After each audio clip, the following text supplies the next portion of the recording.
안녕하십니까. 한국기술교육대학교 한성유입니다. 지금부터 2019학년도 논술고사 수학 부분 문제풀이를 진행하겠습니다.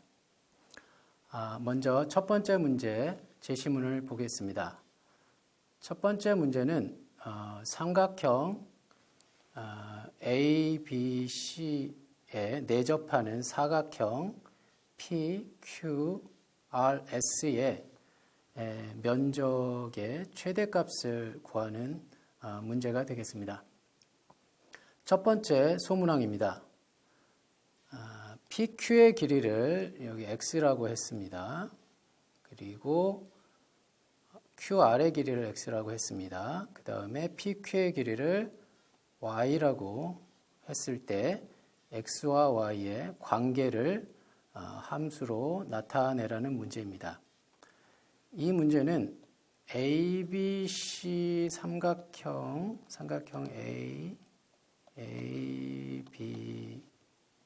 ABC가 있고요. 그 다음에 삼각형 APS가 있습니다. 이 두 삼각형이 닮았다라는 성질을 이용을 하시면 되겠습니다. 그래서 100분의 x는 두 삼각형이 닮았기 때문에 80분의 여기의 길이가 80-x가 되겠죠. 80-y가 되겠죠. 그래서 80-y 요 비례식을 풀어주시면 되겠습니다. 즉 요 비례식을 y에 관해서 정리를 하면 이와 같은 우리가 관계를 얻을 수가 있습니다. 두 번째 소문항을 보겠습니다. 직사각형 PQRS의 넓이를 x에 대한 함수로 나타내시오입니다. 직사각형 PQRS의 넓이는 x 곱하기 y겠죠. 밑변 곱하기 높이니까. 근데 우리가 이미 y식을 1번에서 구했기 때문에 여기다 대입을 하시면 면적을 x만의 함수로 나타낼 수가 있습니다. 세 번째 부분 문제입니다. 2번에 수거한 함수의 최대값을 구하라는 문제입니다. 이번에 최대값은 2차 함수의 최대값이죠. 2차 함수의 최대값은 꼭지점에서 발생하니까 꼭지점이 나타날 수 있는 식으로 변형을 하면 2000이 최대값이라는 것을 알 수 있습니다. 그때 x값은 50이 되겠죠. 네 번째 부분 문제입니다. 울타리 내부의 넓이가 최대가 되는 가로의 길이 x와 세로의 길이 y를 구하시오입니다. 이미 앞에서 x가 50일 때 최대가 된다는 것을 알 수가 있었죠. 그러면 우리가 1번식에서 x와의 함수 관계가 있으니까 x 50을 1번식 여기다 대입을 하면 y값 40을 얻을 수가 있습니다. 다음 두 번째 문제 풀이를 진행하겠습니다. 두 번째 문제 먼저 제시문을 보겠습니다. fx라는 함수가 두 개의 구간으로 나누어서 정의가 되어 있습니다. 그래서 첫 번째 구간은 -1에서 a까지 2차 함수로 제시가 되어 있고요. 두 번째 구간은 a에서 2까지 역시 2차 함수로 제시가 되어 있습니다. 이 문제는 정적분을 이용해서 면적을 구할 수 있는지, 그리고 미분을 이용해서 극값 또 최대, 최소를 구할 수 있는지를 물어보는 문제입니다. 먼저 1번 부분 문제를 보겠습니다. 정적분을 이용하여 곡선과 x축으로 둘러싸인 도형의 넓이 SA를 구하라는 문제입니다. 우리가 이제 2차 함수가 이제 구간별로 정의되어 있는데요. 마이너스 1에서부터 a까지는 아래로 볼록한 2차 함수가 되겠고요. a에서 2까지는 위로 볼록한 2차 함수가 되겠습니다. 그래서 이 fx라는 함수와 x축으로 둘러싸인 도형의 넓이는 여기 빗금친 부분의 넓이가 되겠습니다. 이 도형의 면적은 우리가 정적분을 이용해서 구할 수가 있는데요. fx라는 함수가 음수가 될 수도 있고 양수가 될 수도 있습니다. 따라서 절대값을 붙여서 적분을 해야 되겠죠. 그래서 마이너스 1에서부터 a까지는 fx가 음수니까 마이너스를 붙여서 fx를 적분하시면 되겠고요. a서부터 2까지는 양수니까 그대로 절대값을 없앤 다음에 적분을 하시면 되겠습니다. 나머지는 적분 공식에 의해서 우리가 다음과 같은 답을 얻을 수가 있습니다. 두 번째 부분 문제입니다. 함수 SA가 극값을 가지는 A값을 구하라는 문제입니다. 우리가 1번 문제에서 함수 SA를 이제 구했죠. SA는 지금 미분 가능한 함수입니다. 미분 가능한 함수의 극값은 미분했을 때 0이 되는 곳에서 발생을 합니다. 따라서 함수 S를 미분해서 2차 함수가 나오는데 이 2차 함수가 0이 되는 값은 1하고 5가 됩니다. 1하고 5에서 0이 되겠죠. A가. 그런데 구간은 마이너스 1에서부터 2까지만 생각을 하니까 극값을 가지는 값은 가질 때는 A가 1이 될 때입니다. 세 번째 부분 문제입니다. 함수 SA의 최대값과 최소값을 구하라는 문제입니다.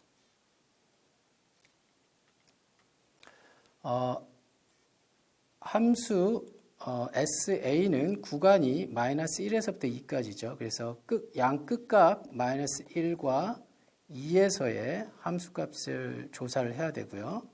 또 이 구간에서 극값이 하나이기 때문에 즉 A 이퀄 1에서 극값을 갖죠. 요 세 개의 값의 함수값을 비교하시면 되겠습니다. 그래서 A가 마이너스 1일 때 S-1은 여러분들이 계산을 하시면 18이라는 값이 나오고요. S1은 2라는 값이 나오죠.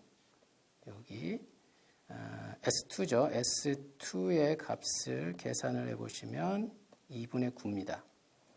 따라서 최대값은 18이고 최소값은 2라는 것을 알 수가 있습니다. 오전에 마지막 문제, 세 번째 문제를 풀어보도록 하겠습니다. 먼저 제시문을 보시면 전화기 버튼이 그려져 있습니다. 전화기 버튼이 1서부터 9, 0이 있고요. 별표 버튼이 있고 샵 버튼이 있습니다. 이 문제는 어떤 버튼을 누를 확률을 제시하는 대신에 잘못 누를 확률을 제시를 역으로 하고 있습니다. 그래서 우리가 6건의 확률을 이용해서 푼다라고 생각하시면 되겠습니다. 기본적으로 6건의 확률을 이용해서 원래의 확률을 계산을 하시면 되겠습니다. 첫 번째 부분 문제입니다. 버튼을 한 번 눌러서 2를 정확하게 누를 확률을 구하시오입니다. 2를 정확하게 누를 확률은 전체 확률 1에서 2를 잘못 누를 확률을 빼주시면 됩니다. 근데 2를 잘못 누를 확률은 1이나 3이나 5를 누를 확률이겠죠. 제시문에 보시면 그렇게 되어 있습니다. 그래서 1번 버튼을 누를 확률과 3번 버튼을 누를 확률, 5번 버튼을 누를 확률을 빼주시면 됩니다. 그래서 모든 확률이 다 8분의 1이니까 이와 같이 해서 전체 답은 8분의 5가 된다는 것을 알 수가 있습니다. 여기 8분의 5가 나와 있습니다. 두 번째 부분 문제를 보겠습니다. 버튼을 한 번 눌러서 1을 정확하게 누를 확률입니다. 이 문제는 앞의 문제하고 거의 유사합니다. 1을 잘못 누를 확률은 여기 2번이나 여기 4번 버튼을 누를 확률을 빼주시면 되겠죠. 그래서 아까처럼 전체 확률 1에서 2번 버튼이나 4번 버튼을 누를 확률을 빼주시면 구하는 확률을 구할 수가 있습니다. 3번 부분 문제입니다. 버튼을 2번 눌러서 57을 정확하게 누를 확률을 구하시오입니다. 이 문제는 확률의 곱셈 정리를 이용하면 되겠죠. 그래서 5번 버튼을 정확하게 누를 확률에다가 7번 버튼을 정확하게 누를 확률을 곱해 주시면 됩니다. 그렇다면 5번 버튼을 정확하게 누를 확률은 앞의 문제하고 유사하죠. 1번 전체 확률 1에서 5번 버튼을 누르지 않고 그 옆에 인접한 버튼을 누를 확률을 빼주시면 되고요. 7번 버튼을 누를 확률은 전체 확률 1에서 인접한 버튼을 누를 확률을 빼서 곱해 주시면 되겠죠. 그래서 이 확률은 앞의 문제와 유사하기 때문에 여러분들이 계산을 해보시면 어렵지 않게 16분의 5라는 것을 알 수가 있습니다. 4번 부분 문제입니다. 버튼을 3번 눌렀을 때 버튼을 잘못 눌러서 106이 아닌 다른 번호로 전화가 걸릴 확률을 구하시오입니다. 이것도 마찬가지로 6건의 확률을 이용하면 되겠죠. 전체 확률 1에서 106을 제대로 누를 확률을 빼주시면 됩니다. 그래서 1을 제대로 누를 확률은 역시 앞에처럼 전체 확률 1에서 1번 버튼을 잘못 누를 확률, 즉 인접한 버튼을 누를 확률을 빼주시면 되겠죠. 여기도 마찬가지입니다. 전체 확률 1에서 0번 버튼과 이웃한 버튼을 누를 확률을 빼주시면 되고요. 여기서도 마찬가지로 전체 확률 1에서 6번 버튼과 이웃한 확률을 빼주시면 됩니다. 그래서 여러분들이 앞에 풀이 방법을 대입을 해보시면 어렵지 않게 256분의 181이라는 값을 계산할 수가 있습니다. 이상으로서 5점 문제 풀이를 마치겠습니다. 감사합니다. 안녕하십니까. 한국기술교육대학교 한성유입니다. 지금부터 2019학년도 논술고사 수학 분야 오후 문제 풀이를 진행하겠습니다. 먼저 첫 번째 문제입니다. 제시문을 보시면 좌표 평면 위에 3개의 점이 있고요. 이 3점을 지나는 원에 관한 문제라는 것을 알 수 있습니다. 첫 번째 부분 문제입니다. 원의 방정식이 일반형으로 이렇게 주어져 있습니다. 이때 ABC에 대한 연립방정식을 세우시오입니다. 원이 3개의 점을 지난다고 했으므로 이 3개의 점을 여기다 대입을 해서 3개의 방정식을 얻어내면 되겠습니다. 그래서 우리가 첫 번째 1,2를 이용해서 이와 같은 방정식을 얻을 수가 있고요. 마이너스 1,4를 이용해서 두 번째 방정식, 마이너스 3,2를 이용해서 세 번째 방정식을 얻어서 이와 같은 연립방정식을 얻을 수가 있습니다. 두 번째 부분 문제입니다. 연립방정식을 풀어서 실수 ABC의 값을 구하시오입니다. 우리가 앞에서 연립방정식을 세웠기 때문에 이 연립방정식을 풀면 되겠죠. 여러분들이 보시면 이제 1번식과 2번식을 더하면 A를 소거해서 BC에 관련된 BC만을 포함한 방정식을 얻고요. 역시 1번식과 3번식을 이용해서 역시 B와 C로 구성된 연립방정식을 얻을 수가 있습니다. 그래서 여러분들 이제 4번 방정식과 5번 방정식을 이용해서 BC를 구하고 최종적으로 이제 A 값을 구해 주시면 되겠습니다.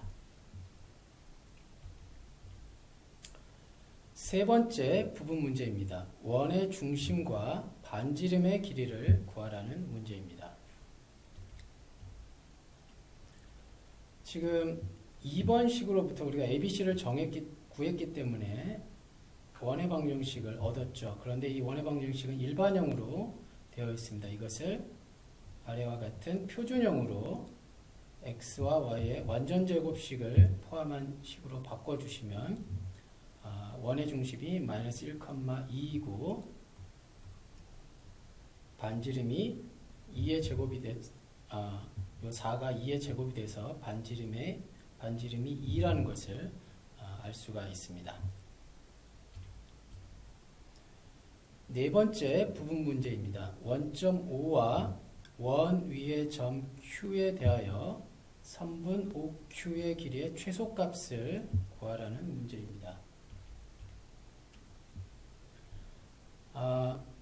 지금 원 위에 Q라는 점이 있다고 했습니다. 그래서 O하고 Q를 이와 같이 연결했을 때 이 원점 O와 원 위의 점 Q 사이의 선분의 길이의 최소값을 구하라는 문제입니다. 이 Q라는 점이 원 위에서 움직이니까 OQ의 길이가 변하겠죠. 근데 이 Q라는 점이 원점 O에 가까이 가는 아마 요 정도 되는 점에서 OQ의 길이가 최소가 된다는 것을 알 수가 있습니다. 좀 더 정확하게 원점 O와 원의 중심을 연결한 선분, 이 선분이 원 O와 만나는 이 지점이, 요 교점이 최소가 될 것입니다. 그래서 우리는 이 OQ의 길이를 구해주면 되겠습니다. 이 OQ의 길이를 바로 구하기는 어렵기 때문에 우리가 간접적으로 요 원의 중심을 C라고 했을 때 요 원의 중심으로부터 원점까지의 길이를 피타고라스 정리로부터 이와 같이 구할 수가 있습니다.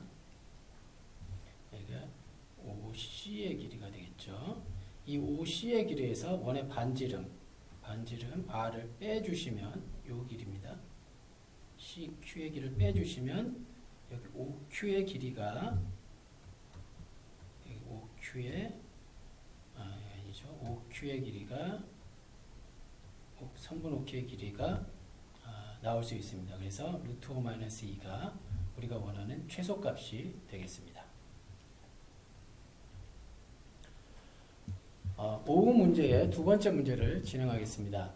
먼저 제시문을 보시면 함수 fx가 3차 함수로 구성이 되어 있습니다. 그리고 x 이퀄 마이너스 1에서 극소값 마이너스 1을 갖는다라고 했습니다. 이 문제는 오전이랑 비슷하게 정적분을 이용해서 면적을 구할 수 있는지, 그리고 미분을 이용해서 극값을 구할 수 있는지를 묻고 있습니다. 첫 번째 부분 문제입니다. 상수 A와 B를 구하라는 문제입니다. 먼저 x가 마이너스 1에서 극소값 마이너스 1을 갖기 때문에 f 함수에다가 마이너스 1을 집어넣으면 마이너스 1이 돼야 되겠죠. 그래서 함수가 마이너스 1, 마이너스 1을 지나니까 그것을 이용해서 하나의 방정식을 얻을 수가 있습니다. 그리고 두 번째로는 우리가 이 함수가 극값을 갖는다고 했습니다. 그런데 이 함수는 미분 가능한 함수죠. 미분 가능한 함수의 극값은 미분했을 때 0이 되는 곳에서 발생을 합니다. 따라서 함수를 미분을 하시고 마이너스 1에서 0이 돼야 되겠죠. 그래서 그 미분한 함수에서 마이너스 1을 집어넣으면 이 두 번째 방정식을 얻을 수가 있습니다. 그래서 이 두 식을 연립해서 풀면 a는 equal 3, b equal 3이라는 값을 얻을 수가 있습니다. 두 번째 부분 문제입니다. 함수 fx의 극대값을 구하라는 문제입니다. 앞에서 얘기했듯이 미분 가능한 함수의 극값은 그 함수를 미분했을 때 0이 된다고 그랬습니다. 우리가 앞에서 함수 fx를 구했죠. 그래서 그 함수를 미분을 하시고요. 그 미분한 값이 0이 되는 x값을 먼저 찾아야겠습니다. 그래서 미분에서 2차 함수가 나왔으니까 인수분해 하시면 마이너스 1과 마이너스 3에서 극값을 갖는다는 걸 알 수가 있습니다. 근데 앞에서 마이너스 1에서 극소값을 갖는다고 했으니까 마이너스 3에서 당연히 극대값을 갖겠죠. 다른 방법으로 구해보시면 마이너스 3의 좌우에서 f'x의 부호가 양에서 음으로 변하니까 마이너스 3에서 극대가 된다는 것을 확인할 수도 있습니다. 아무튼 극대값은 x가 마이너스 3에서 발생을 하고 극대값은 3이 되겠습니다. 세 번째 부분 문제입니다. 정적분을 이용해서 함수와 직선으로 둘러싸인 영역의 넓이를 구하라는 문제입니다. 우리가 앞에서 함수를 결정을 했고 함수의 극값도 결정을 했습니다. 그래서 여러분들이 이 함수의 대략적인 개형을 그릴 수가 있습니다. 그래서 여기가 마이너스 3이 되겠죠. 이 값은 3이 될 것이고요. 그래서 y equal 3이라는 직선은 x가 마이너스 3에서 이렇게 요점에서 접한다라는 것을 알 수가 있고요. 그 다음에 fx라는 함수와 y equal 3이라는 함수의 교점을 구하기 위해서 이와 같은 방정식을 이용을 하시면 여기가 만나는 점은 x가 0에서 발생한다는 것을 알 수가 있습니다. 그래서 전체적으로 면적은 이 빗금친 부분이 되겠죠. 그래서 여러분들이 마이너스 3에서 0까지 적분을 하시면 되는데 이 직선에서 이 직선입니다. 직선에서 함수 fx를 빼준 다음에 적분 공식에 의해서 적분을 하시면 넓이를 구할 수가 있습니다. 5 문제의 마지막 문항입니다. 먼저 제시문을 보겠습니다. 제시문을 보시면 6장의 카드가 있는데 그 카드에 12의 약수가 적혀 있다고 했습니다. 그래서 12의 약수는 여러분들이 1, 2, 3, 4, 6, 12가 되겠죠. 각각 한 장씩 적혀 있는데 두 장을 뽑는데 두 장의 카드 중에서 짝수의 개수를 확률 변수 x라고 했습니다. 이 문제는 이산 확률 변수 x의 확률 질량 함수, 또 확률 분포표, 평균, 분산, 표준 편차 등을 묻는 문제가 되겠습니다. 먼저 1번 소문항을 보겠습니다. 확률 변수 x의 확률 질량 함수를 구하라는 문제입니다. 확률 변수 x의 확률 질량 함수는 확률 변수 x가 이 스몰 x가 될 확률을 계산하시면 되겠습니다. 확률 변수 x는 짝수가 적힌 카드의 개수죠. 그래서 두 장을 뽑으니까 0 또는 1 또는 2가 되겠습니다.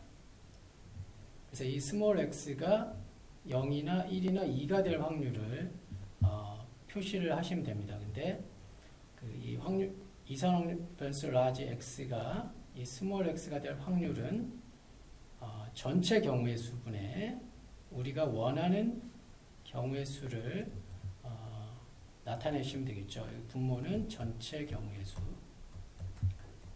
우리가 원하는 경우의 수, 즉 스몰 x장을 뽑을 확률을 분자에다 써주시면 되겠습니다. 전체 경우의 수는 6장에서 2장을 뽑는 경우의 수가 되겠고요. 우리가 원하는 경우의 수는 짝수가 적힌 4장의 카드에서 x장을 뽑는 경우의 수에다가 곱하기 홀수장이 적힌 2장의 카드에서 2-x장을 뽑는 경우의 수를 곱해 주시면 이와 같은 확률을 구해내면 되겠습니다. 두 번째 부분 문제입니다. 확률 변수 x의 확률 분포표를 나타냈는데 이 빈칸을 채우라는 얘기입니다. 즉 이것은 확률 변수 x가 이 스몰 x가 될 확률, 즉 0이 될 확률, 1이 될 확률, 2가 될 확률을 써주시면 되겠습니다. 이미 우리가 앞에서 px에 관련된 식을 얻었기 때문에 이 스몰 x에다 0, 1, 2를 여기다가 0, 1, 2를 집어넣어서 값을 계산을 해주시면 이와 같이 표를 채울 수가 있습니다. 세 번째 부분 문제입니다. 확률 변수 x의 평균을 구하라는 문제입니다. 이산 확률 변수 x의 평균은 x값에다가 그 x가 발생할 px라는 확률을 곱한 다음에 모든 가능한 경우에 대해서 더해 주시면 됩니다. 그래서 위쪽에 있는 분포표에서 0 곱하기 15분의 1, 1 곱하기 15분의 8, 2 곱하기 5분의 2를 해서 더해 주시면 여러분들이 이제 평균을 구할 수가 있습니다. 네 번째 부분 문제입니다. 확률 변수 x의 표준 편차를 구하라는 문제입니다. 우리가 표준 편차는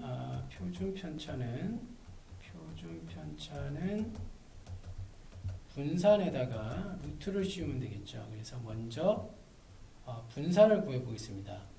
근데 x의 분산을 정의를 활용해서 구하는 것보다는 다음과 같은 공식이 있기 때문에 이 공식을 이용해서 구하시면 되겠습니다.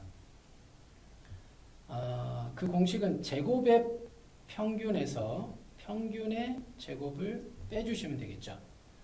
제곱의 평균이라는 것은 확률 변수 x를 제곱하는 것입니다. 그래서 0의 제곱, 1의 제곱이 되겠죠. 2의 제곱. 대응하는 확률은 변하지 않기 때문에 그대로 둡니다. 그래서 0의 제곱 곱하기 대응하는 확률 15분의 1, 1의 제곱 곱하기 대응하는 확률 15분의 8, 2의 제곱 곱하기 대응하는 확률 5분의 1을 곱해서 전부 더해주시면 분산을 구하기 위해서 x제곱의 평균을 먼저 계산할 수가 있습니다. 그리고 평균은 앞에서 계산했으니까 집어넣어 주시면 되겠죠. 그래서 제곱의 평균에서 평균의 제곱을 빼서 여러분들이 분산을 얻을 수가 있습니다.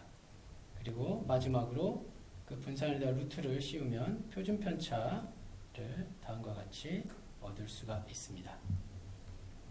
네, 이상으로 오후 문제풀이를 마치겠습니다. 감사합니다. 안녕하십니까? 한국기술교육대학교 2019학년도 물리 1 논술 해설을 맡은 교양학부 안윤호 교수입니다. 먼저 해설에 들어가기 전에 출제 경향부터 살펴보도록 하겠습니다. 오전, 오후 두 가지 유형에서 각 한 문제씩 출제가 되었고 문제당 3개의 소문항이 달려 있습니다. 두 문제 모두 물리 1 교과서 제1단원의 시간과 우주에 나오는 내용으로 물체와 행성의 운동에 관한 문제가 되겠습니다. 오전 문제의 경우는 등가 속도 운동, 일 운동 에너지 정리, 충격량과 운동량의 관계, 역학적 에너지 보존 법칙에 관한 종합적인 이해력을 판단하는 문제가 되겠습니다. 5 문제는 만류 인력과 행성의 운동에 관한 케플러 법칙의 이해력을 판단하는 문제입니다.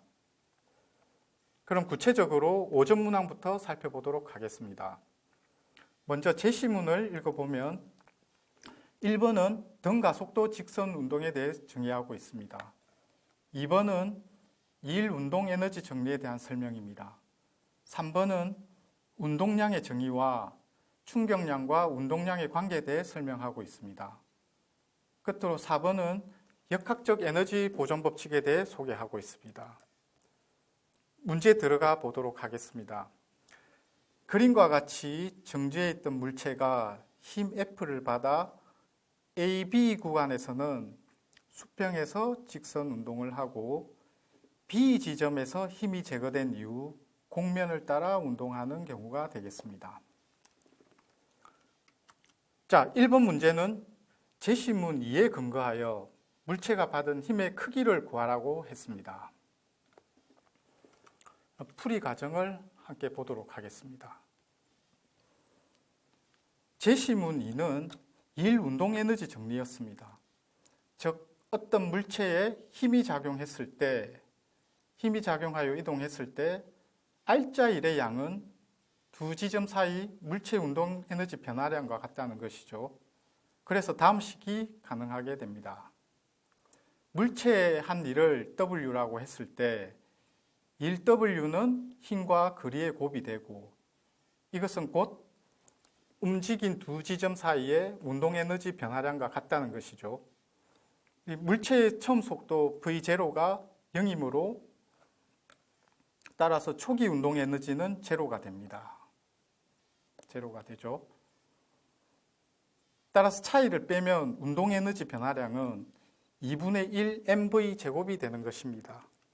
이 식으로부터 힘 F를 구하면 2S분의 mv 제곱을 유도할 수 있습니다.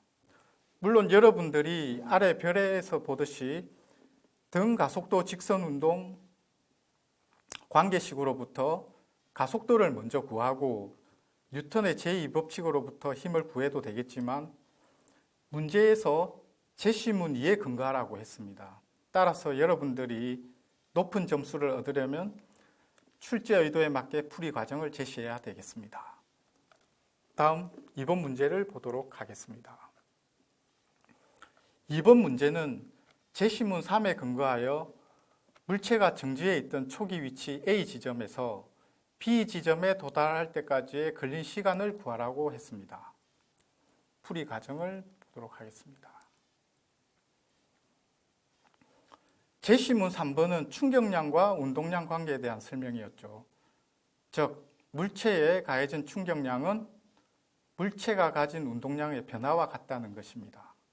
그래서 다음 식처럼 충격량은 물체에 가해진 힘과 시간의 곱으로 정의가 되고 이것은 곧 운동량의 변화와 같습니다. 운동량은 물체의 질량과 속도의 곱이 되죠. 참고로 여러분들이 잘 아시겠지만 운동량은 힘과 마찬가지로 방향과 크기를 가진 벡터량입니다. 자, 이때 초기 속력이 정지한 상태였기 때문에 V0를 0으로 놓으면 운동량 변화는 V0가 됩니다. 따라서 이 식으로부터 시간은 F분의 mv가 되고 1번에서 구한 F 값을 대입을 하고 계산을 하면 V분의 2S가 됩니다. 이 문제도 마찬가지로 등가속도 직선운동 관계식으로부터 가속도를 유도하고 시간을 구할 수도 있겠지만 문제에서 제시문 3에 근거하라고 했으니 충격량, 운동량 관계식으로 풀어야 높은 점수를 얻을 수 있겠습니다. 3번 문제를 보도록 하겠습니다. 3번 문제는 제시문 4에 근거하여 C점을 지날 때의 높이와 D지점에서의 속력을 구하라고 했습니다. B지점을 구하는 순간 힘이 제거가 되었고 그 이후 곡선을 따라 물체가 운동을 하고 있죠. 다시 그림을 보도록 하겠습니다. 이때 B 지점에서 힘이 제거가 된 이후 물체의 중력만 일을 하는 경우가 되니 운동 에너지와 포텐셜 에너지는 서로 전환이 됩니다. 역학적 에너지는 운동 에너지와 포텐셜 에너지의 합으로 정의가 되고 늘 일정하죠. 이것을 역학적 에너지 보존 법칙이라고 합니다. 유사한 경우가 여러분들이 놀이공원에 갔을 때 바이킹이라든지 롤러코스터 놀이기구를 생각하시면 되겠습니다. 그럼 풀이 과정을 함께 보도록 하겠습니다. 자, 따라서 B점 이후 모든 지점에서 역학적 에너지를 같다고 놓을 수 있습니다. 그래서 다음 등식에서처럼 첫째 항은 B 지점에서의 역학적 에너지가 되고 두 번째는 C 지점에서의 역학적 에너지입니다. C 지점에서 물체의 속력이 2분의 1 mv 제곱이 되고 우리가 구해야 되는 높이를 hc라고 합시다. 세 번째는 D 지점에서의 역학적 에너지, 네 번째는 D를 쓰도록 하겠습니다. 네 번째는 E 지점에서의 역학적 에너지입니다. 이때 D 지점은 높이가 0인 지점이므로 운동 에너지만 있습니다. 우리가 구해야 되는 속력을 VD라고 합시다. 이 지점은 물체가 최고 높이에 도달하여 순간 정지하였기에 포텐셜 에너지만 존재하게 되겠죠. 문제에서 높이를 3h로 주어졌습니다. 자, 그러면은 먼저 C 지점에서의 높이를 계산해 보도록 합시다. 우리가 첫 번째와 네 번째 식을 가져와서 계산을 하게 되면 V 제곱값을 유도할 수가 있습니다. 왜냐하면 다음 식에서 MV 제곱값이 필요하기 때문이죠. 결국 우리가 C 지점에서 높이 HC를 구해야 되기 때문에 두 번째 식과 네 번째 식을 가져와서 풀어봅시다. 이때 앞에서 구한 MV 제곱값을 여기에다가 놓고 정리를 하게 되면은 C 지점에서의 높이는 2분의 5h로 계산이 됩니다. 다음으로 D 지점에서의 속력은 세 번째 항과 네 번째 항에 대한 등식을 가져오도록 합시다. 이 등식에서 우리가 구해야 되는 VD 값은 지금 현재 VD의 제곱 형태로 나와 있습니다. VD 제곱이 6GH로 계산이 되죠. 이때 GH는 앞서 높이 계산에서 유도된 MV 제곱은 4mgh로부터 GH 값을 계산할 수가 있습니다. 이 값을 여기다 대입을 하게 되면 우리가 원하는 D 지점에서의 속력은 2분의 루트 6V가 되는 것입니다. 지금부터 5 문제를 함께 풀어보도록 하겠습니다. 앞서 말씀드렸듯이 5 문제는 행성운동에 대한 케플러 법칙을 이해하는 문제로 그 법칙들을 잘 이해하고 문제에 응용할 수 있는지에 대한 평가가 되겠습니다. 제시문을 함께 보도록 하겠습니다. 1번은 세 가지 케플러 법칙에 대한 설명을 하고 있습니다. 제1법칙은 모든 행성은 태양을 초점으로 하는 타원 궤도 운동을 한다이고, 제2법칙은 행성은 타원 궤도 운동을 하면서 일정한 시간 동안 쓸고 간 부채꼴의 면적이 항상 같다는 것입니다. 즉 이것은 면적 속도가 일정하다는 의미가 되겠죠. 제3법칙은 행성의 공전주기 제곱은 타원 궤도 긴 반지름의 세제곱에 비례한다는 것입니다. 이것을 우리는 조화법칙이라고 그러죠. 제시문 2는 만류인력 법칙을 설명하고 있고, 마지막 세 번째는 물체의 등속 원운동과 이때 원의 중심으로 향하는 구심 가속도에 대해 설명하고 있습니다. 자, 그럼 문제를 살펴보도록 하겠습니다. 1번 문제는 밑줄 친 부분은 케플러의 3법칙이 되겠죠. 즉 조화법칙을 증명하라고 했습니다. 여러분들 문제 단서에서도 보시듯이 조화법칙을 설명하기 위해서는 타원 운동을 하는 행성의 운동이 원운동에 가까우므로 원운동이라고 가정하여 문제에 접근하도록 하겠습니다. 풀이 과정을 함께 보도록 하겠습니다.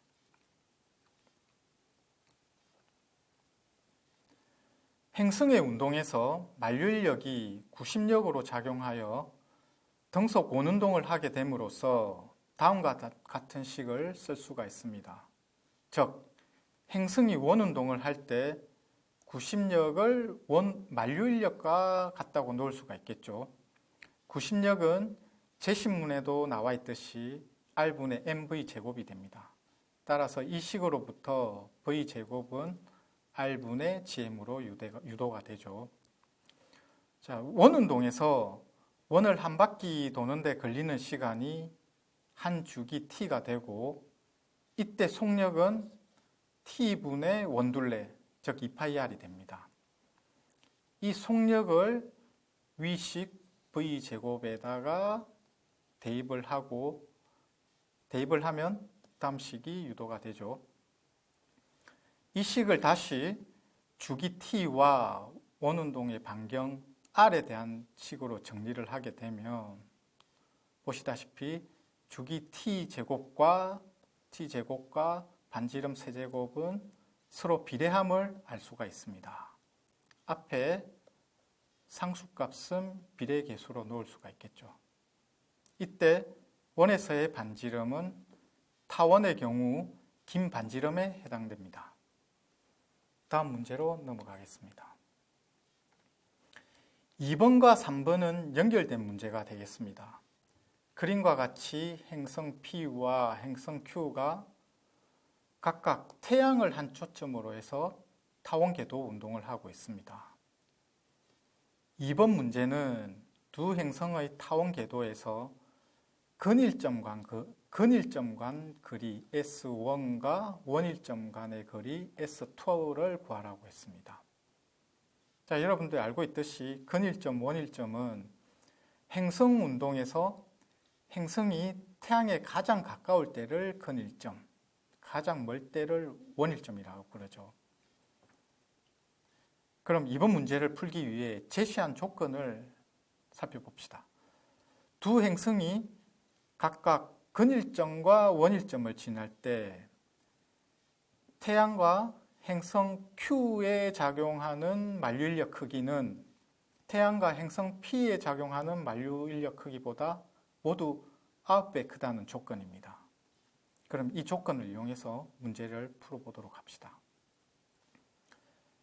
행성 Q의 근일점에서 태양까지 거리가 D이고 원일점에서 태양까지 거리가 2D입니다.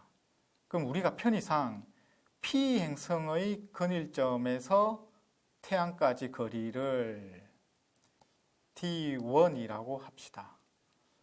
P 행성의 원일점에서 태양까지 거리를 D2라고 하도록 합시다. 자, 그럼 문제 풀이를 함께 보도록 합시다. 먼저 행성들이 근일점을 지날 때 각 행성과 태양의 만류인력 크기를 비교해 봅시다.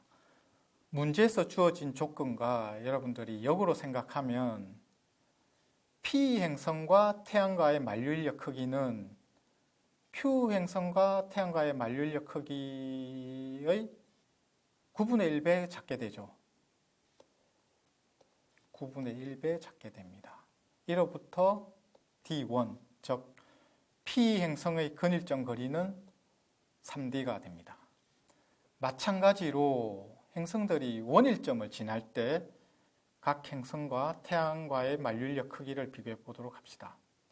역시 P 행성과 태양과의 만류인력 크기가 Q 행성과 태양과의 만류인력 크기보다 9분의 1배 작게 되겠죠.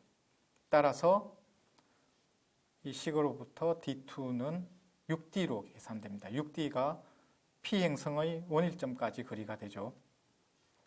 그래서 최종적으로 문제에서 요구하는 행성 P와 Q의 근일점 간 거리는 P 행성의 근일점 거리 3D에서 Q 행성의 근일점 거리 D를 빼게 되면 2D가 되겠죠. 마찬가지로 행성들의 원일점 간 거리는 P 행성의 원일점 거리 6D에서 Q 행성의 원일점 거리 2D를 빼게 되면 4D가 됩니다. 마지막으로 3번 문제를 살펴보도록 하겠습니다. 3번 문제는 P 행성의 타원 궤도 면적이 A이고 Q 행성의 공정 주기가 T로 주어졌습니다. 이때 2분의 1T 동안 P 행성이 쓸고 간 면적을 구하라고 했습니다. 풀이 과정을 함께 보시죠. 이 문제는 케플러 제2법칙인 면적 속도 일정 법칙과 제3법칙인 조화 법칙을 이용하여 풀 수가 있습니다. 먼저 조화 법칙으로부터 각 행성의 주기 제곱은 긴 반지름 세제곱에 비례함을 알 수가 있죠. 따라서 각 행성의 주기 비를 알려면 각 타원의 긴 반지름 비를 알아야 합니다.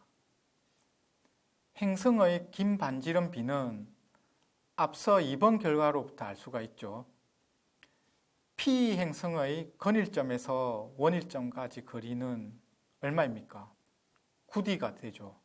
따라서 반으로 나누게 되면 긴 반지름이 2분의 9D가 됩니다. 마찬가지로 Q 행성의 근일점에서 원일점까지 거리는 3D이므로 긴 반지름은 2분의 3D가 됩니다. 따라서 P 행성과 Q 행성의 긴 반지름 비는 3대 1이 되고 주기 제곱비는 27대 1로 되죠. 그래서 우리가 알고 싶은 주기비는 1로부터 3루트 3대 1로 되는 것입니다. 자, 이때 Q 행성의 한 공전 주기가 T라고 했으므로 P 행성의 주기는 3루트 3T가 됩니다. 결국 우리가 최종적으로 구해야 되는 면적은 제2법칙인 면적 속도 일정의 법칙을 이용하면 됩니다. 문제에서 P 행성의 타원 궤도 한 주기 면적이 A이므로 2분의 1T 동안 P 행성이 쓸고 간 면적은 다음 비례식으로부터 얻을 수가 있습니다. 즉 P 행성의 공전 주기가 3루트 3T일 때 면적이 A가 되고 우리가 원하는 2분의 1T일 때 그 면적을 X로 놓게 되면 면적은 18분의 루트 3A로 나옵니다. 지금까지 살펴본 바와 같이 고등학교 물리 1 과정을 물리 1 과목을 잘 이수한 학생들이라면 충분히 풀 수 있는 문제들이었다고 생각됩니다. 따라서 내년 2020학년도 물리 1 논술도 높은 사고력과 고난이도의 풀이를 요구하는 문제보다는 여러분들이 기본적인 물리량과 물리 법칙들을 잘 이해하고 실제 문제에 얼마나 응용할 수 있는지를 평가하는 방향으로 출제될 것입니다. 이상으로 논술 해설을 마치겠습니다. 감사합니다. 안녕하십니까. 지금부터 화학 5점 문제를 풀이해 드리도록 하겠습니다. 저는 에너지 신소재 화학공학부의 남배욱 교수입니다.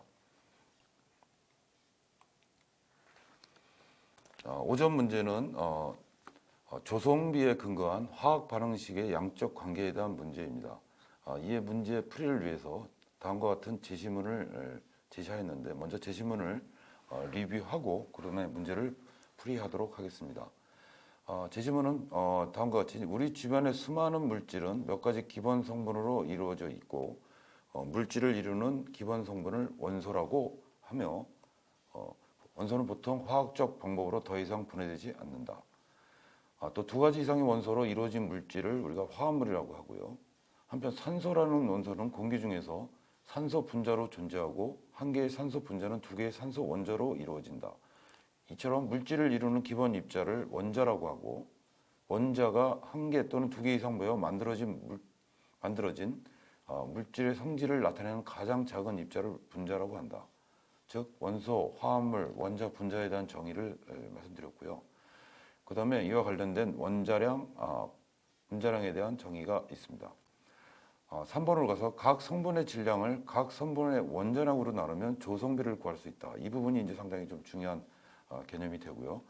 조성비를 구한 다음 구성 원소의 원자 개수의 비율을 가장 간단한 정수비로 나타내는 식을 실험식이라고 한다. 다시 말하면 조성비를 알면 우리가 실험식을 바로 구할 수 있다는 것이 되겠습니다.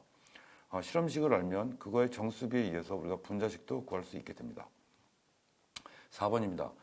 몰수는 우리가 질량, 입자수, 기체의 부피에 대해서 각각 분자량 또는 아보가드로수, 그다음에 22.4리터로 나타낼 수 있다는 점입니다. 다만 이제 기체의 경우에는 0도씨 일기압 조건이 되겠습니다. 5번입니다. 화학 반응식에서 각 물질의 개수비는 반응에 관여한 물질의 입자수, 몰수비, 기체의 부피의 비를 의미한다는 사실입니다. 이때 몰과 입자수, 몰과 질량, 몰과 기체의 부피 관계를 이용하면 반응 물질과 생성 물질의 질량, 부피, 몰수를 구할 수가 있습니다. 따라서 화학 반응식의 양적 관계를 알기 위해서는 물질의 양을 몰수로 환산해서 계산하면 훨씬 편리하게 되겠습니다. 이상의 제시문에 근거해서 문제를 보도록 하겠습니다. 문제는 그래프에서 A2와 B2 물질이 반응해서 생성된 화합물 가와 나에서 각각 A와 B 원자의 질량 관계를 나타낸 것입니다. 이때 A의 원자량은 14이고 B의 원자량은 16이다. 또한 가와 나의 화합물의 분자량은 각각 30, 152이다. 이가 되겠습니다. 그림에서 보시다시피 그래프는 A와 B의 화합물 내의 질량비가 되는 것이고요. 그 질량비 내의 두 원자의 질량비는 일차함수 B가 되겠습니다. 1번 문제는 위 그래프 값을 이용하여 화합물 가의 실험식을 구하고 그 과정을 설명하여라 하는 문제가 되겠습니다. 2번 문제는 화합물 나의 분자식이 되겠습니다. 분자식을 구하고 그 과정을 설명하여라. 3번 문제는 화합물 가 120g을 충분한 양의 B2와 반응해서 화합물 나를 만들 때 화학 반응식을 나타내라. 다시 말하면 지금 화합물 가가 어떤 건지는 우리가 1번에서 풀어야 되는 것이고요. 그 다음에 화합물 나는 또 2번에서 풀어야 되는데 다만 이제 화합물 가의 지금 실험식 양하고 분자식 양을 체크해 봐야 되겠습니다. 이때 생성되는 화합물 나의 질량을 양쪽 관계를 이용해서 얼마인지 구하고 과정을 설명하라 하는 문제가 되겠습니다. 먼저 1번이 되겠습니다. 그래프상에서 보면은 가를 보면은 A와 B의 질량비는 7대 8임을 알 수가 있습니다. 다시 한번 보겠습니다. 지금 2점인데요. 2점에서 0.7이고요. A가 B가 0.8이기 때문에 결국 질량비는 7대 8이 되겠습니다. 7대 8인데 각각의 원자량으로 나눠야 조성비가 나오기 때문에 각각에 대해서 원자량을 나누면 조성비가 1대 1이 됩니다. 그래서 가장 간단한 조성비, 원자의 조성비가 실험식이 되기 때문에 결국 실험식은 A, B가 되겠습니다. 2번 문제입니다. 2번 문제는 나에서 A, B의 질량비를 먼저 보도록 하겠습니다. 질량비를 보면은 여기는 0.7대 1.2인 것을 알 수가 있습니다. 다시 말해서 질량비가 7대 12가 되고요. 각각의 원자량으로 나눴을 때 조성비는 2대 3이 되겠습니다. 따라서 나의 실험식은 A2, B3임을 우리가 알 수가 있습니다. 위에서 구한 실험식을 토대로 실험식 양을 계산을 하면 원자량이 14, 원자량이 16을 각각 곱해주면 76이 됩니다. 근데 문제에서 나 화합물의 분자량이 150이라고 했으므로 분자량과 실험식량의 관계식에 따라서 n값을 구하면 n은 2가 되겠습니다. 따라서 분자식은 실험식에다가 2를 곱해주는 형태로 해서 A4B6가 되겠습니다. 3번 문제입니다. 3번 문제는 가는 AB라는 것을 우리가 알 수가 있습니다. 왜 그러냐면 실험식이 아까 실험식과 분자식이 모두 30이 되기 때문에 실험식 이퀄 분자식, 즉 AB가 되겠습니다. 나는 우리가 2번 문제에서 A4B6라는 것을 알았습니다. 그래서 가를 B2와 반응시켜 나를 만드는 화학 반응식은 다음과 같음을 알 수가 있습니다. 여기서 여러분들이 아파 4가 붙은 것은 양적 관계에 의해서 AB에다가 4배를 해주면 쉽게 A4B6가 얻어짐을 여러분들도 알 수가 있습니다. 그래서 양적 관계를 완성시키는 화학 반응식은 다음과 같다고 할 수가 있습니다. 이때 화합물 가의 분자량이 30이므로 반응물 가 120g은 4몰이 됩니다. 반응물 AB 3몰을 모두 반응시키면 B 1몰이 필요하게 되고요. 그때 생성물 A4B6도 1몰이 형성됨을 우리가 화학 반응식에서 알 수가 있습니다. 그래서 반응물 AB가 120g 들어갔을 때, 다시 말하면 4몰 들어갔을 때 생성된 A4B6는 1몰이 나오기 때문에 1몰에 대한 우리가 분자량을 구하면 152가 나옴을 우리가 알 수가 있습니다. 이상과 같이 오전 문제를 풀이해 드렸습니다. 네, 계속해서 화학 5후 문제를 해설해 드리도록 하겠습니다. 5후 문제는 화학에 있어서 산화환원에 대한 정의, 또한 이에 산화환원 반응에 대한 산화수 변화를 통해서 산화환원이 어떻게 원자별로 이루어지는지에 대해서 정확하게 파악할 수 있는지를 묻는 문제가 되겠습니다. 이 부분에 있어서도 저희가 이제 제시문을 관련돼서 좀 요약을 해드렸습니다. 이 부분을 먼저 간단하게 리뷰를 해보고 문제를 풀어보도록 하겠습니다.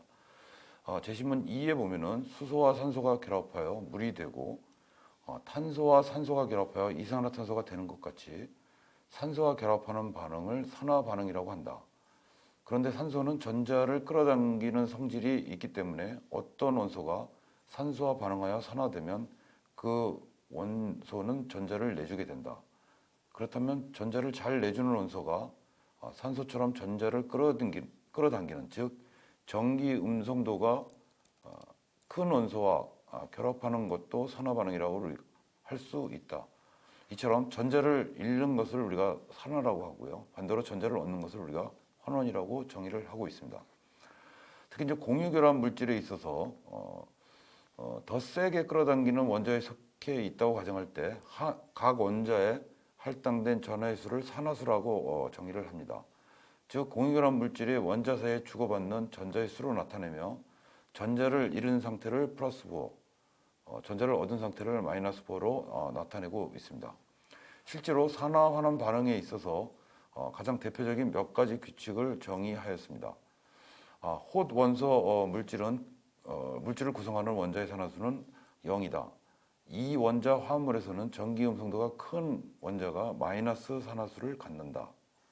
산소는 다른 원소와 결합하면 대부분 산화수가 마이너스 2가 된다. 대부분의 화합물에서 수소의 산화수는 플러스 1이다. 중성 화합물은 구성하는 각 원자의 산화수 총합은 0이다. 이러한 어떤 규칙 하에서 우리가 산화환원 문제를 풀어보도록 하겠습니다. 자, 문제로 들어가겠습니다. 세부 문제는 3개가 있고요. 문제를 읽도록 하겠습니다. 다음은 자동차 매연으로부터 생성되는 산성비와 관련된 화학 반응식이다.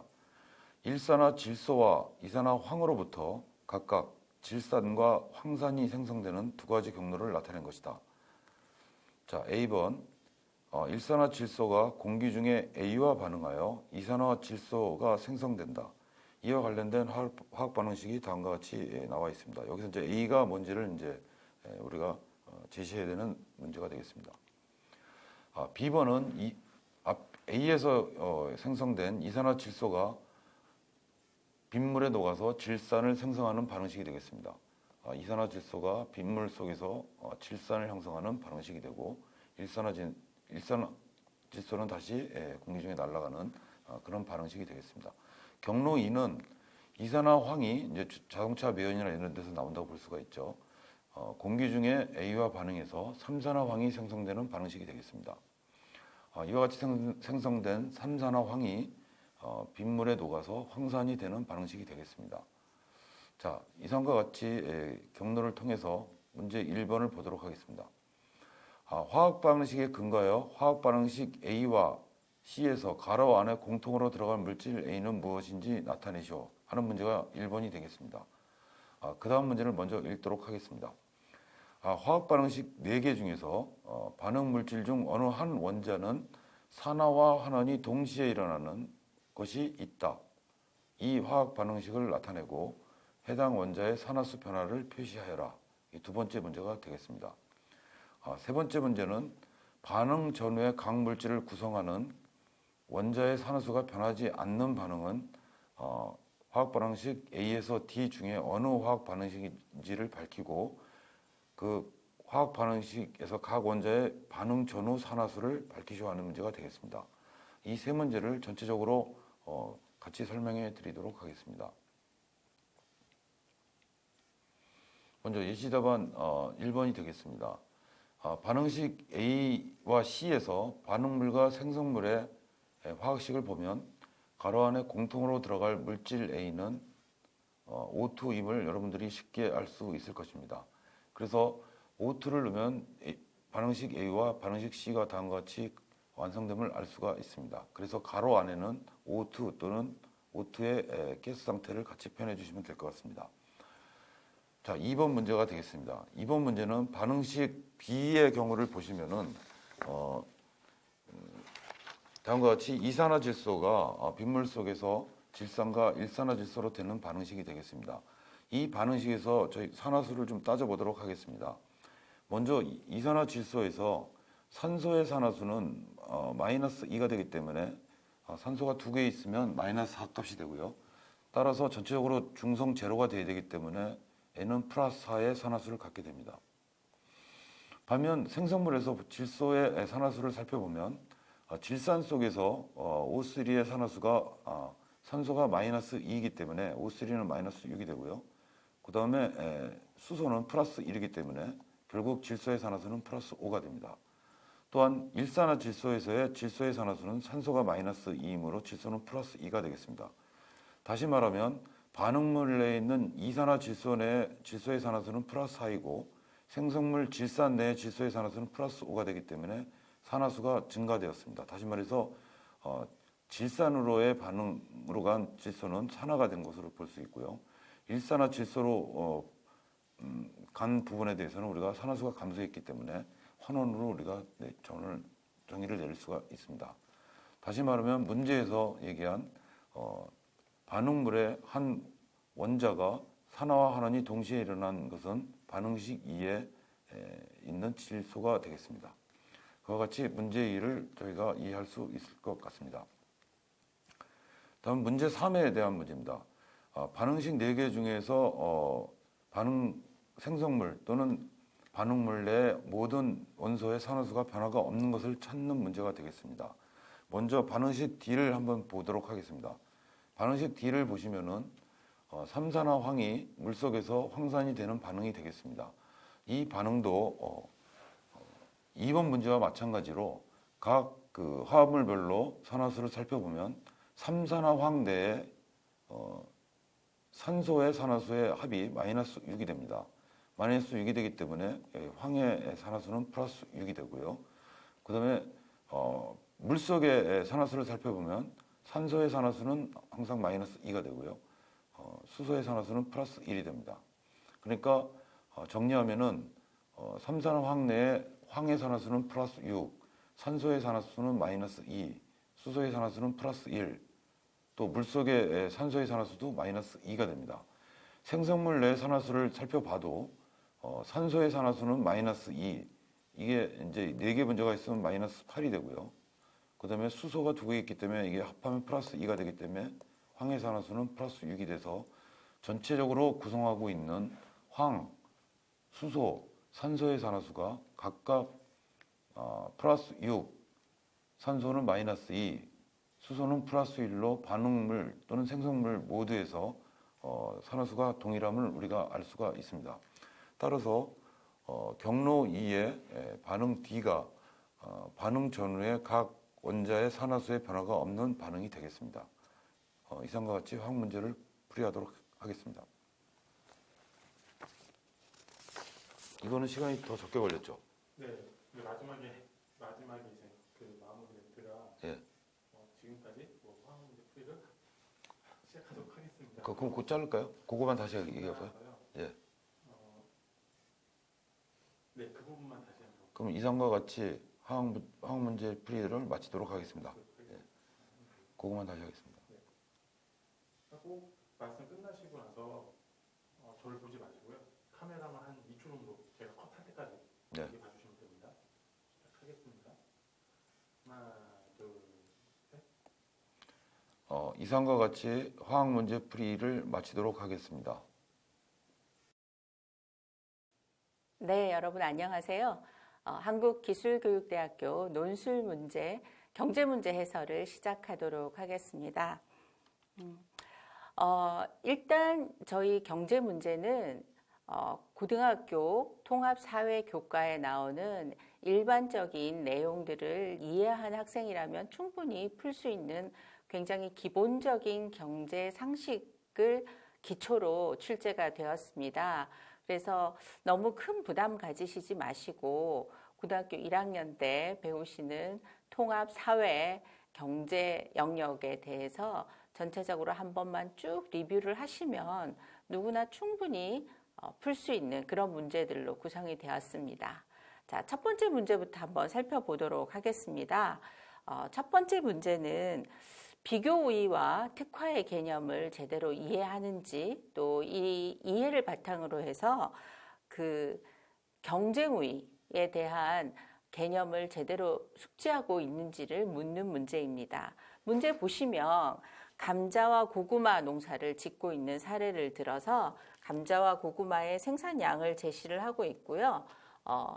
조건을 제시를 하고 있습니다. 생산 요소가 동일한 양의 노동과 토지를 전제로 해서 각각 감자와 고구마의 연간 최대 생산량을 제시를 하고 있는데요. 갑과 을이 서로 생산량이 다릅니다.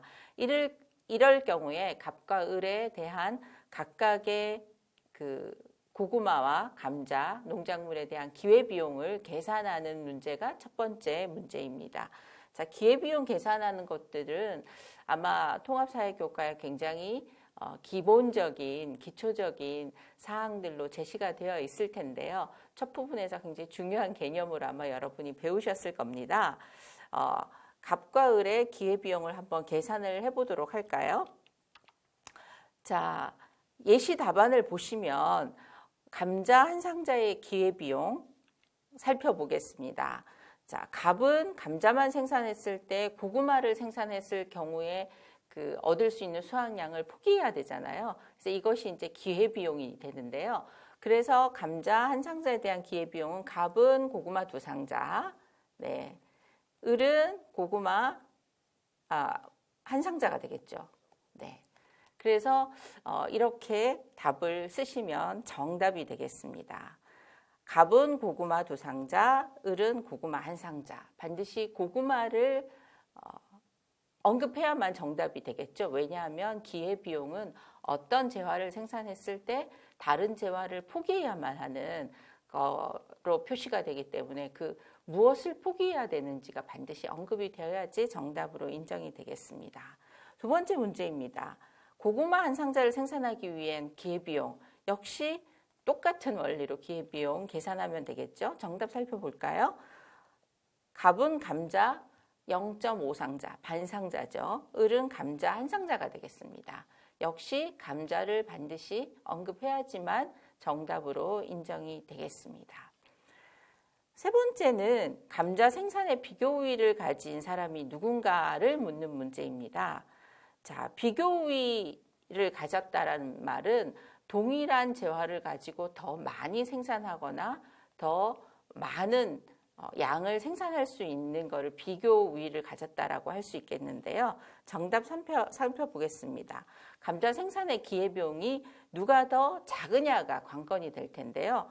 감자 생산의 기회비용은 우리가 살펴본 것처럼 감자 생산의 기회비용은 을이 더 작습니다. 그래서 감자 생산의 비교 우위를 가진 사람은 을이 되겠습니다.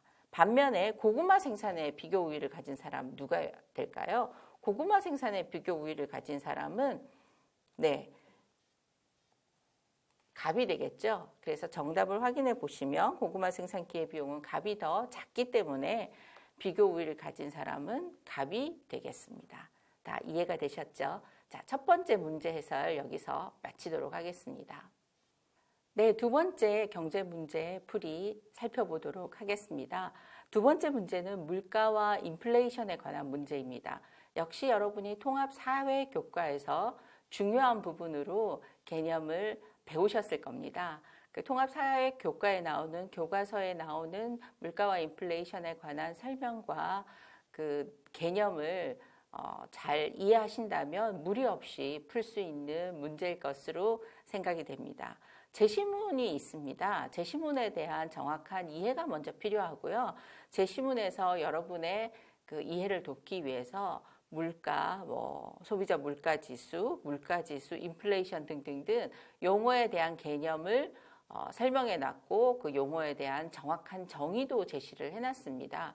이 설명과 정의를 좀 정확하게 이해할 필요가 있겠습니다. 몇 년도 기준으로 제시된 것인가, 몇 년도 거를 요구하는 것인가를 정확하게 이해해야지 정답에 오류가 없겠습니다. 자, 여기에서는 2015년에서 17년까지 소비자 물가지수 3개년 물가지수가 제시되어 있습니다. 3개년 물가지수가 제시되어 있다는 사실을 여러분이 명확하게 이해를 하셔야 되고요. 이 말은 2015년이 100으로 기준점이 된다는 이야기가 되겠습니다. 자, 소비자 물가지수를 보고 2017년의 물가 변동 정도에 대해서 답을 하는 것이 첫 번째 문항입니다. 첫 번째 문항에 대한 정답 한번 살펴볼까요? 2015년과 비교하여서 2017년 물가는 2.93%포인트 상승하였습니다. 이렇게 적어야지 100% 정확한 정답이 되겠습니다. 2.93% 상승이라고 답하고 퍼센트를 적지 않거나 2.93%라고 쓰고 상승을 쓰지 않거나 단지 숫자만 제시한 경우는 만점을 받기가 힘들겠습니다. 정확하게 2015년과 비교하여 2017년 물가가 2.93% 상승하였다까지 정확하게 제시를 하셔야 되겠습니다. 두 번째 문항입니다. 예상하지 못하는 인플레이션이 발생할 경우에 각 경제 주체가 이득을 보는 경우, 손해를 보는 경우인지 판단해서 답을 하는 문제입니다. 가정은 경제 상황에 다른 요소는 변동이 없다는 가정하에서입니다. 자, 해설을 한번 살펴볼까요? 경제 주체별로 남에게 돈을 빌려준 사람, 채권자, 또 채무자, 수출 수입업자, 실물자산 소유자, 연금생활자 이 각각의 경제 주체들이 물가가 변동이 되어서 인플레이션이 되는 경우에 손해가 되는지 이득이 되는지를 판단하는 문제입니다. 손해인지 이득인지 두 가지 중에 한 가지만 골라서 적으시면 되는 내용입니다. 자, 채점 기준을 보시면 인플레이션이 되어서 물가가 상승하는 경우에 남에게 돈을 빌려준 사람은 손해겠죠. 예, 물가가 상승해서 돈 가치가 없어지니까 돈을 빌린 사람은 이득이고요. 또 수출업자는 손해지만 수입업자는 또 이득입니다. 실물자산 소유자는 이득이 되겠고요. 연금생활자는 인플레이션이 돼서 가치가 하락하기 때문에 손해가 되겠습니다. 각각 손해인지 이득인지를 정확하게 기재하시면 정답으로 인정되겠습니다. 세 번째 문제 보겠습니다. 예상치 못한 인플레이션이 발생을 했습니다. 화폐 가치는 상승인지 하락인지, 실질소득은 상승인지 하락인지 적는 문제입니다. 인플레이션이 발생하는 경우에는 어떻게 화폐 가치가 변동이 되는지 아마 통합사회교과 교과서에 그대로 아마 나와 있을 겁니다. 자, 그러면 정답을 살펴보겠습니다. 인플레이션이 되는 경우에 화폐 가치는 하락이 되겠습니다. 가치가 떨어지죠.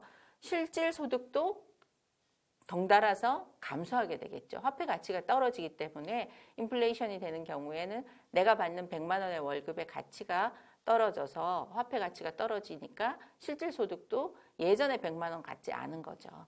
가치가 감소하게 되겠습니다. 그래서 화폐 가치는 하락, 또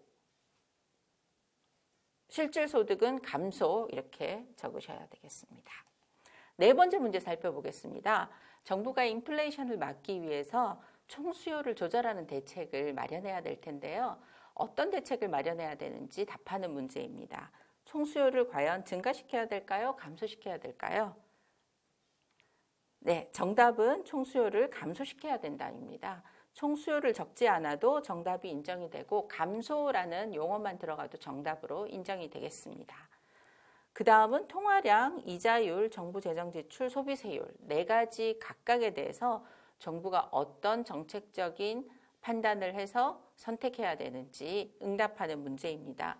정책적인 판단에 대한 선택을 친절하게 보기로 예시를 저희가 들어주고 있습니다. 그래서 통화량을 확대해야 되는지 축소해야 되는지 둘 중에 하나만 선택을 하시면 되고요. 이자율은 어떻게 해야 되는지, 정부 재정 지출, 소비세율 어떻게 해야 되는지 각각 선택하는 문제입니다. 보기 중에서 선택해서 확대, 축소 둘 중에 하나, 인상, 인하 중에 하나, 확대, 감축 중에 하나, 인상, 인하 중에 하나만 적으시면 되겠습니다. 정답 확인해 보겠습니다. 통화량은 축소시켜야 되고요.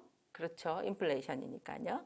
이자율은 인상해야 됩니다. 재정 지출도 감축시켜야 되고요. 소비세율은 인상을 해야지 인플레이션에 대한 적절한 또 올바른 정책적인 대응이 된다고 할 수 있겠습니다. 이상으로 경제 2번 문제 정답 풀이와 해설 마치도록 하겠습니다.